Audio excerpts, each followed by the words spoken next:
We all know what they say about making assumptions. It makes an arse out of you and umption. Jokes aside, if you want to make better assumptions, there are a few things you can do. The first one being learn psychology. That's literally one of the most helpful things you can do in life to better be able to predict people's behaviors and figure out the things that they're not actually telling you. And of course, you don't need to go back to college to learn about psychology. You can pick up a few books on it or watch a few videos online. Just do what you can to familiarize yourself with human psychology because it helps you better understand people. And that's going to be the focal point of making assumptions, trying to understand human behavior and reading between the lines. Now, the second tip I have for you when it comes to making better assumptions is learning not to trust your assumptions. Now, bear with me. I know you're probably thinking, well, what the heck? That doesn't make sense. But here's what I mean. Learning not to treat them as the absolute truth, because they're an assumption, right? You haven't verified them yet.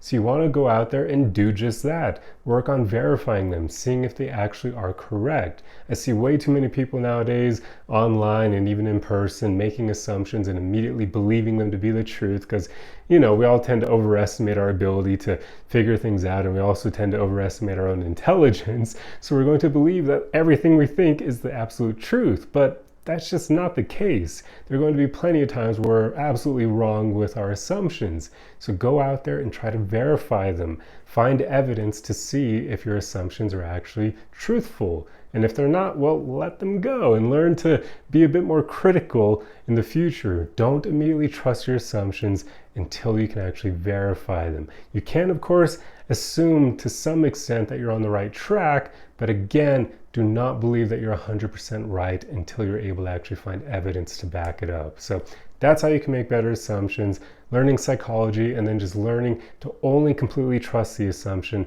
once you've actually verified it and found evidence to back it up.